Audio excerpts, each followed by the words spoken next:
But I was told that the shelter went on a lockdown due to a kennel cough that year. And that means that nobody's coming in, nobody's coming out. They canceled all the surgeries. And they told me pretty much if my dog is going to survive, then I'm going to be able to see him and adopt him in about 2 weeks. So on Monday, they told me that I cannot visit him for 2 weeks. And if after those 2 weeks he was still going to be alive, then I can come and fill out the adoption paperwork for him then. I couldn't believe it.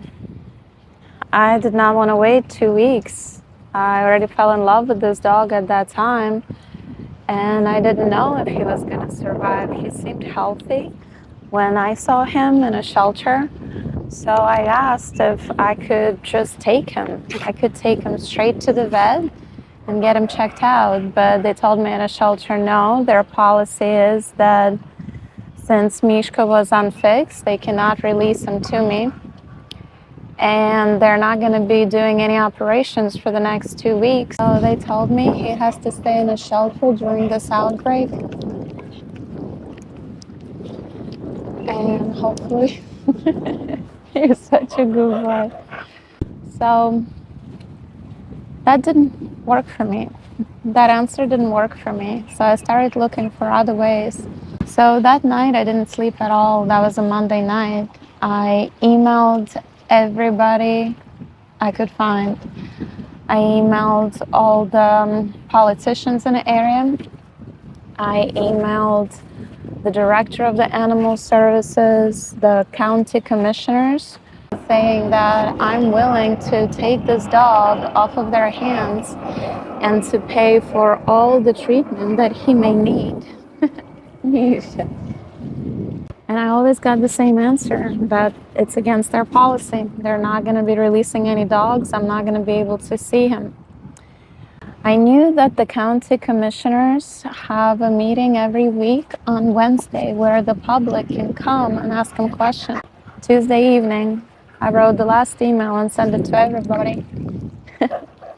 All the politicians, all the county commissioners, saying that I will be there tomorrow on Wednesday morning at 9 a.m. to ask them a question. Why don't they want to accept my help in getting this dog out of the shelter when I'm willing to pay for all the medical bills just so that he can be healthy, so they can use the rest of the funds for treating other animals in the shelter? So at 8 a.m., when I woke up in the morning, I got an email from the director of the animal services who said that I should come to the shelter at 9 a.m. to pick up the dog.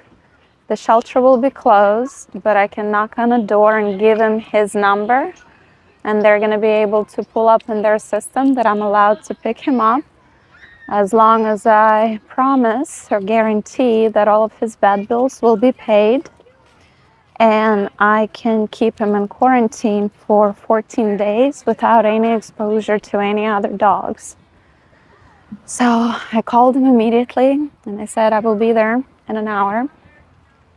So I went straight to the shelter to get him, knocked on the door for like 15 minutes, nobody was answering, and they just kept waving me off, saying the shelter is closed, you cannot come in. So I wrote his number on a piece of paper and put it against the window and said, check the number, which they did. As soon as they checked the number, they opened the door and let me in and said, wait here, we will bring you your dog, just sign all this paperwork. It was a temporary foster paperwork. And that I, for 14 days, guarantee that I'm going to keep him in isolation from all the other dogs, and that I will pay for all of his vet bills. And whenever I do his neuter operation, I would be allowed to take him home, officially. So I mean, adopting him only after I finish the neuter operation, which I signed gladly.